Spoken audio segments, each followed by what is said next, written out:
आप सभी को नमस्कार। एक बार फिर शशि दुबे क्लासेज में आप सभी का स्वागत है। यूट्यूब लिंक क्लास के माध्यम से एक बार फिर वर्चुअल क्लासेज में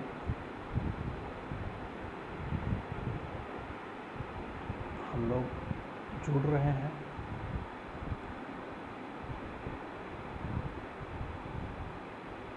BEd first year paper 4 language across the curriculum पाठ्यक्रम में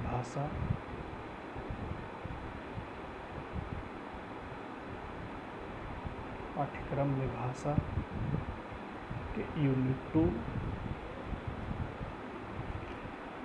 में हम लोग पहले वीडियो में डिस्कस किए हुए हैं लैंग्वेज टीचिंग फार्मूला, भाषा शिक्षण सूत्र। और आज के इस वीडियो में वीडियो सेकंड में हम लोग लैंग्वेज डेवलपमेंट, भाषा विकास का एक सब टॉपिक है प्रक्रम लैंग्वेज टीचिंग प्रोसेस, भाषा शिक्षण प्रक्रिया के बारे में डिस्कस करेंगे। लैंग्वेज टीचिंग प्रोसेस कैसे किया जाए कि बच्चों का लैंग्वेज डेवलपमेंट, 3 लैंग्वेज फार्मूला, त्रिभाषा सूत्र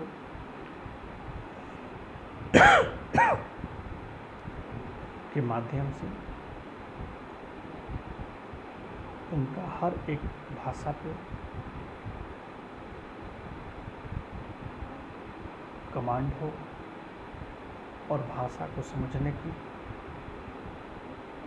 अंडरस्टैंडिंग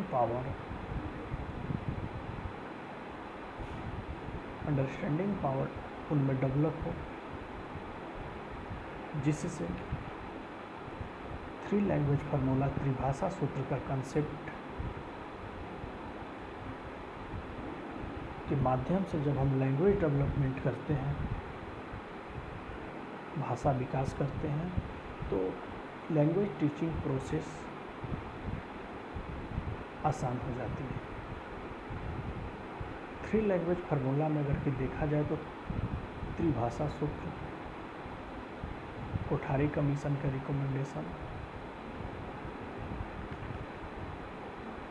के माध्यम से ये बताया गया है। यूनिट 1 में आप लोग को पढ़ना है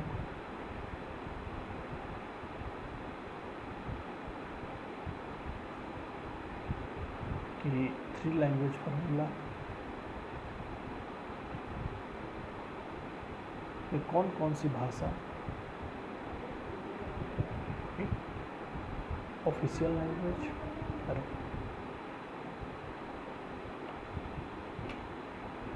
एक क्षेत्रीय भाषा रीजनल लैंग्वेज, और एक कोई भी इंटरनेशनल लैंग्वेज। ये कंसेप्ट आप अपने अंदर डेवलप कर लें कि इस तरह से अगर हम लैंग्वेज टीचिंग प्रोसेस कराते हैं तो छात्रों का लैंग्वेज डेवलपमेंट बहुत आसानी से किया जा सकता है। आज स्थिति वस्तु जो बना है, जो लर्निंग प्रोसेस का वातावरण बना है लैंग्वेज के रूप में,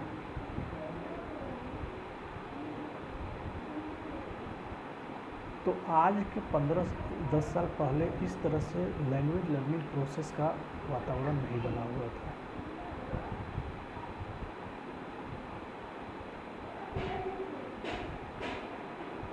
उसका कारण समझें। कुछ राजनीतिक विवाद भी इसका कारण है। कुछ क्षेत्रवाद भी इसका कारण है, और कहीं न कहीं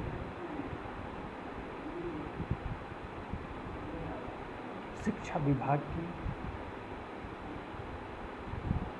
अस्पष्ट दूरदर्शिता भी इसका कारण छात्रों को इसका खमियाजा भुगतना पड़ रहा है। कैसे? आज हम अगर 3 लैंग्वेज फार्मूला का बात करते हैं, त्रिभाषा सूत्र का, तो क्या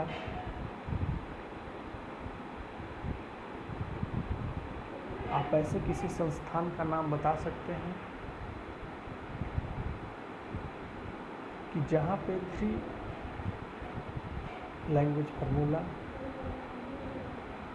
या त्रिभाषा सूत्र के माध्यम से लैंग्वेज टीचिंग प्रोसेस कराया जा रहा है?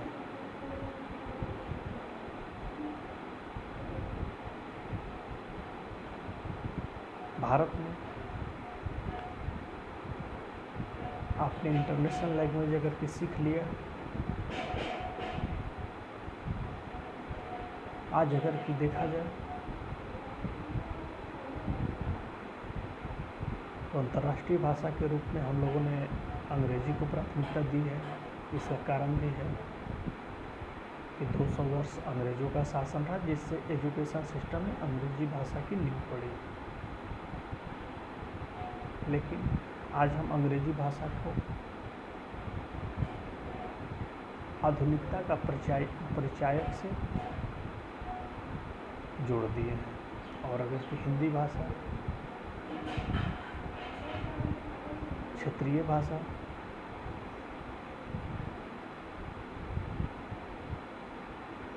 अपने आप में अपेक्षित हो रही है, जिससे लैंग्वेज टीचिंग प्रोसेस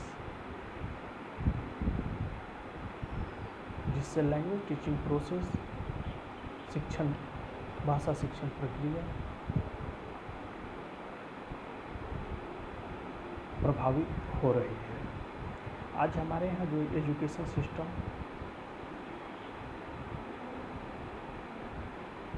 कार्य कर रहे हैं, तो आप देखेंगे कि 2 या 3 तरह के एजुकेशन सिस्टम काम कर रहे हैं। जैसे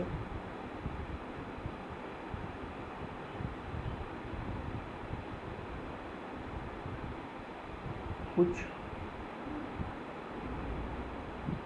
विद्यालय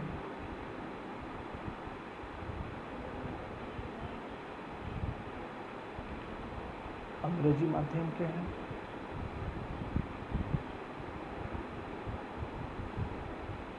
उनमें क्षेत्रीय भाषा की दूर दूर तक कहीं कोई नज़दीकी नहीं है। मातृभाषा है, तो आज स्थिति ये बन गई है कि उसको लोग लैंग्वेज टीचिंग प्रोसेस में दबाव के चलते कर रहे हैं। आज अगर कि आपके बच्चे गवर्नमेंट स्कूल में पढ़ रहे हैं, आपके बच्चे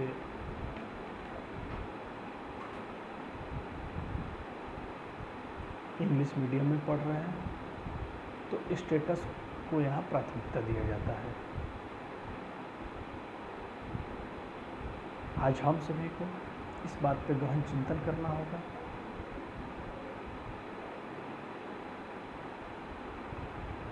कि क्या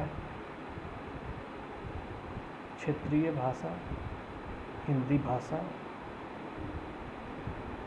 आधुनिकता का परिचायक नहीं है, अर्थात सिर्फ और सिर्फ आधुनिकता का परिचायक अंग्रेजी भाषा ही हो सकती है।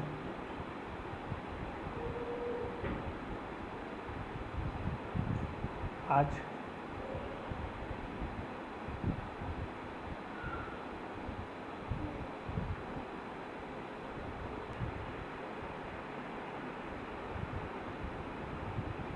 हम लोगों ने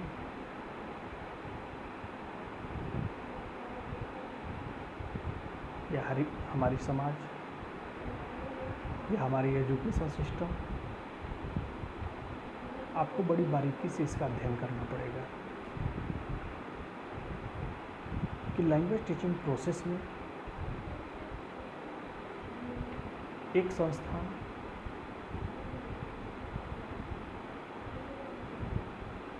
सिर्फ अंग्रेज प्रोडक्ट कर रही है,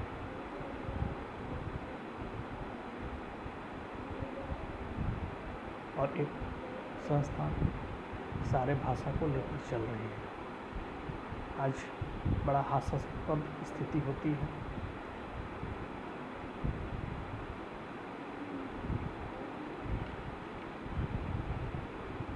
आप कभी तो हम इसका परिहास नहीं कर रहे हैं, लेकिन आप देखेंगे जो स्थिति वस्तु है उसमें यही साफ दिखती है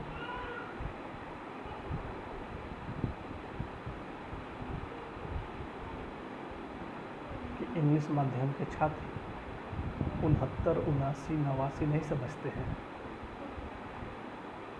1, 2, 3, 4 नहीं समझते हैं।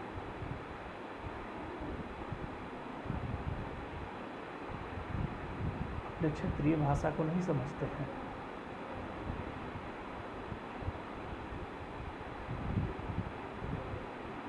वो दिन रात समझने के लिए अंतर्राष्ट्रीय भाषा, इंटरनेशनल लैंग्वेज के पीछे भाग रहे हैं। आपको इस बात पे फोकस करना होगा कि हमको बच्चे को टीचिंग प्रोसेस किस प्रकार से लैंग्वेज टीचिंग प्रोसेस कराना है। आप इस बात पे अगर गहन अध्ययन नहीं करेंगे तो कुछ स्टेट बोर्ड, ICSE बोर्ड और CBSE बोर्ड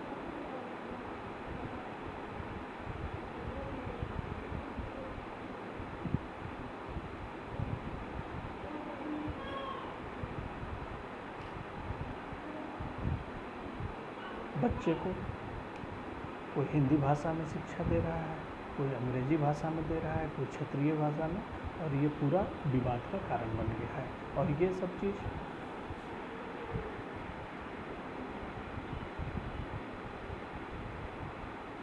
भाषा विवाद, धर्म विवाद, आरक्षण विवाद,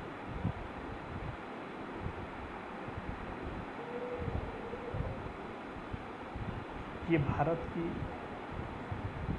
सबसे गंभीर समस्या उभर कर सामने आई है।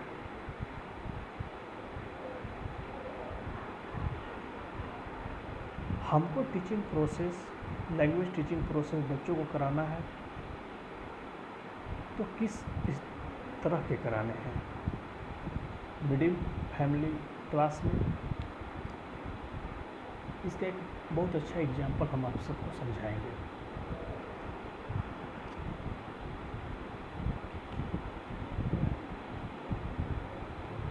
इसका एग्जाम्पल कैसे हम समझेंगे?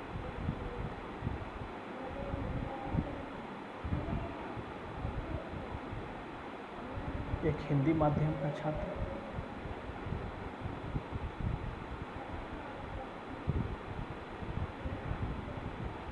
हिंदी बोर्ड का छात्र और एक इंग्लिश मीडियम का छात्र, एजुकेशन सिस्टम अलग अलग।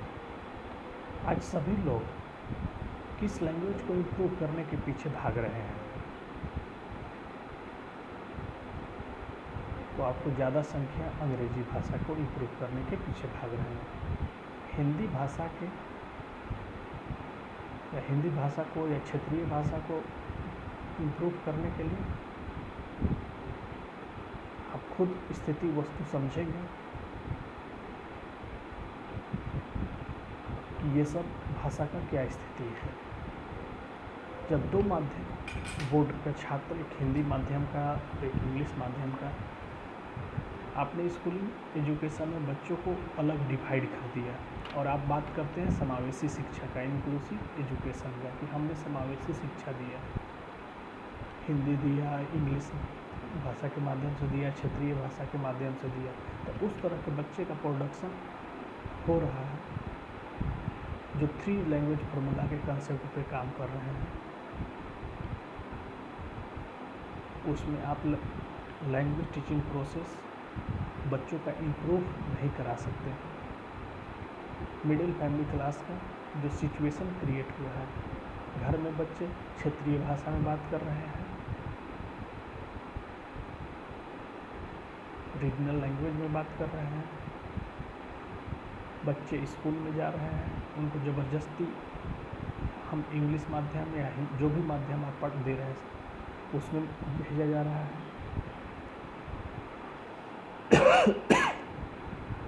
और बच्चा दोस्तों के साथ एक हिंदी भाषा में बात कर रहा है और बच्चे का कन्फ्यूजन क्रिएट अधिक हो रहा है और उनका भाषा विकास ढंग से नहीं हो पा रहा है। भाषा अर्जन में बालक की सहज प्रकृति तथा सामाजिक परिवेश दोनों ही समान रूप से उत्तरदायी है। भाषा अर्जित करने के मामला में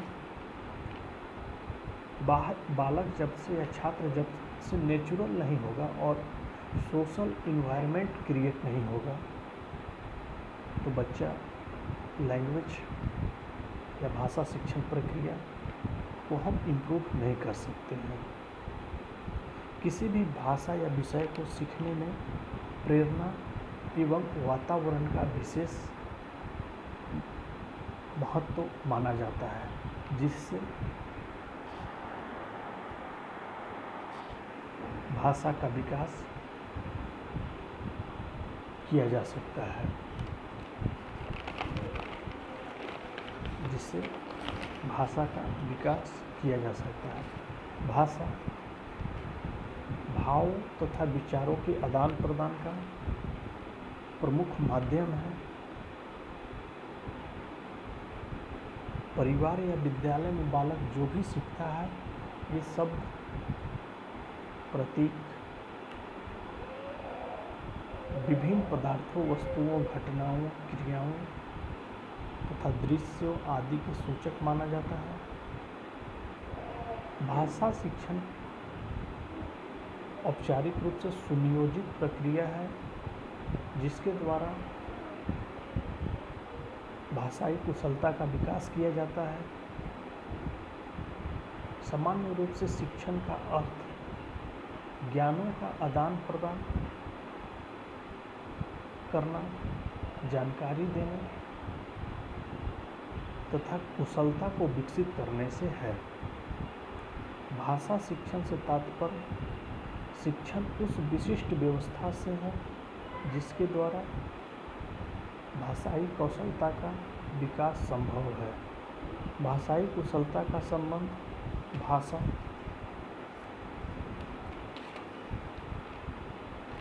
के जो 4 कौशल हैं,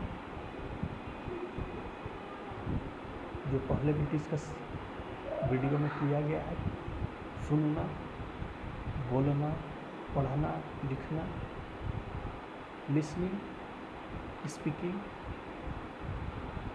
रीडिंग, राइटिंग,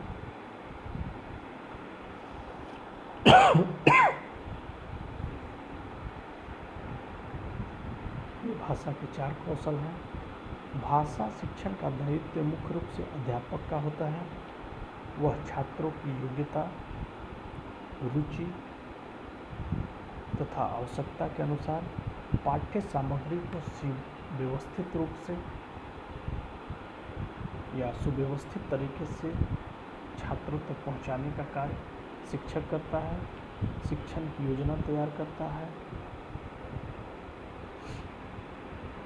भाषा शिक्षण में सहायक विविध प्रकार की विधियों तथा अभ्यासों के द्वारा वह शिक्षण सामग्री इतनी कुशलता से प्रस्तुत करता है जिससे छात्र अधिक से अधिक प्रेरित करने के लिए छात्रों को प्रेरणा दी जा सके।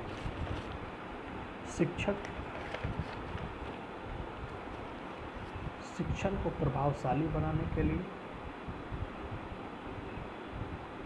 न केवल छात्रों पर अपनी दृष्टि केंद्रित करता है, अधिगम के लिए समुचित उपयोग करने में भी समर्थ होता है।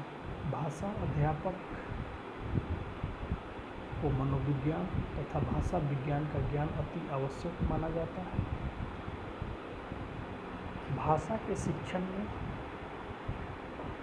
भाषा का ज्ञान देना ही सबसे महत्वपूर्ण पहलू माना जाता है। अपनी विशिष्ट सूझबूझ के माध्यम से शिक्षक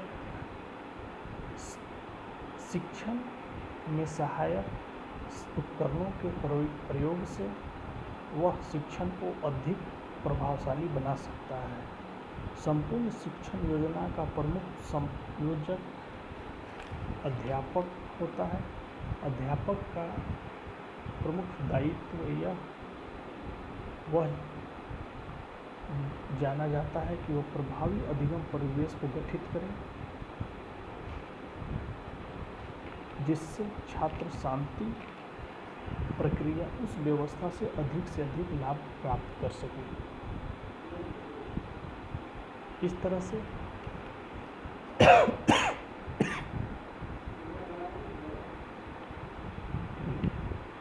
लैंग्वेज लर्निंग प्रोसेस में अध्यापक के साथ साथ छात्रों का भी दायित्व यह है कि वह शिक्षकों के द्वारा बताए गए बातों को ध्यानपूर्वक समझें एवं अपने भाषा का विकास अच्छे तरीके से करें। शिक्षक भाषा शिक्षण प्रक्रिया में एक पथ प्रदर्शक की भूमिका में रहता है और वह मुख्य दर्शक बन के आपके लैंग्वेज टीचिंग प्रोसेस में कैसे आपका इम्प्रूवमेंट किया जाए, इस बात पे ध्यान देता है। इस तरह से इस वीडियो में आप लोग के लिए इतना है। बहुत बहुत धन्यवाद।